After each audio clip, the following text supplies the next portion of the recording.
Viewers, आज जो है व्लॉग मैं जो है पंजाबी में बना रहा हूँ। अस्सलाम वालेकुम रहमतुल्लाहि व बरकातहू। व्यूअर्स की हाल है, उम्मीद करता हूँ तुम ठीक ठाक हो, तो खैर खैरियत नाल हो, अल्लाह के करम नाल हो। अज मैं जो व्लॉग पंजाबी बनाता पाया, मैं थोड़ा अपना भरा वकार तो तुम यूट्यूब चैनल देख रहे हो वेला वकार। तो अज फिर जी अज वत्त जी साड़ी थ्रेशर लगी हुई है, कणक की थ्रेशर लगी हुई है। एवं थ्रेशर उस दिन लगी हुई है, पिछली थ्रेशर जी मैं उर्दू व्लॉग बना के तुहानूं दिखाई, वो थ्रेशर है सरों की।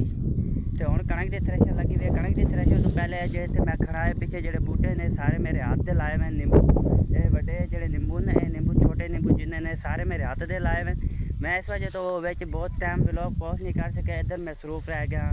पहले असा सरों कड्डी है, फिर कणक कप्पी है, फिर कणक वड्डी है, वड्डण तो बाद कणक बंद के कट्ठी की। उस तो बाद हुण जो बूटे ने मैं बूटे में पानी लाण ला के तो बूटे की कटिंग शटिंग करके तो कप के की ना आउंदा उन्होंने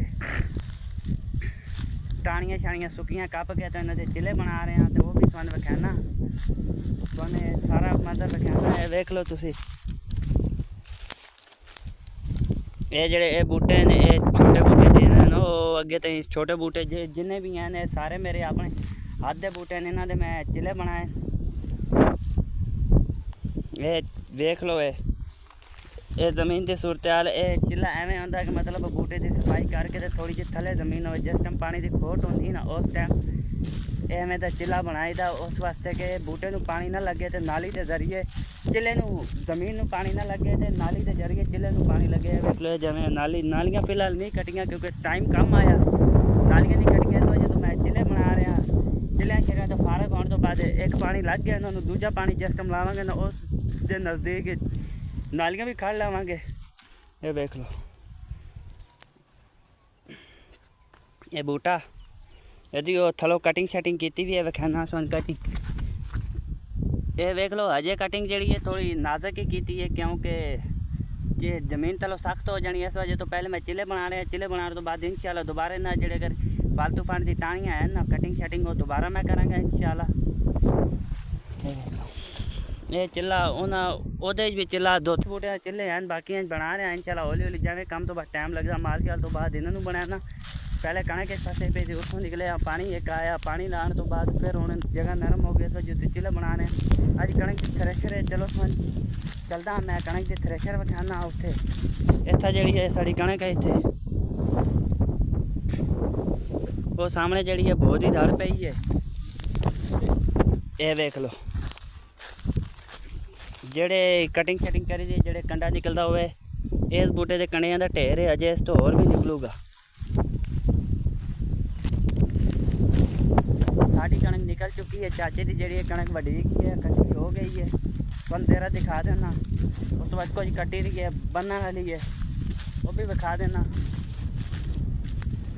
चाचे की जेड़े सामने तुम देख सकते हो, उत्थे वो ढेर लगा पाया कणक का। वो जी चाचे की कणक कट्टी हुई पी है, कुछ 3-4 एकड़ कणक चाचे की कट्टी हो गई, देरा लग गया है। कुछ जी कप्पी भी उस वक्त मैं विखा देना, क्योंकि मेरी ये कोशिश ये ब्लॉग छोटे तो छोटा हो, वो जो थ्रेशर वाला ब्लॉग होगा वो दूजा ब्लॉग बना लवेंगे, क्योंकि ज़्यादा वड्डा ब्लॉग हो जाता फिर मैंने भी अपलोडिंग कराने बहुत मसला पै जाता। एवं मसला पै जाता कि इंटरनेट की प्रॉब्लम होती है, टाइम बहुत ज़्यादा अपलोडिंग है। ज़्यादा वड्डा ब्लॉग होगा तो ज़्यादा टाइम होगा, छोटा होगा तो थोड़ा टाइम।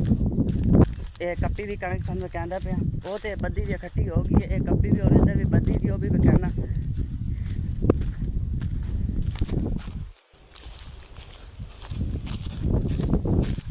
ये भी बार तुम देख सकते हो, कणक जी कप्पी भी पई है, कट्टी भी। ये जी कणक है ना, ये वड्डी भी मतलब कप के रखी हुई कणक है, कप के जी कणक रखी हुई है।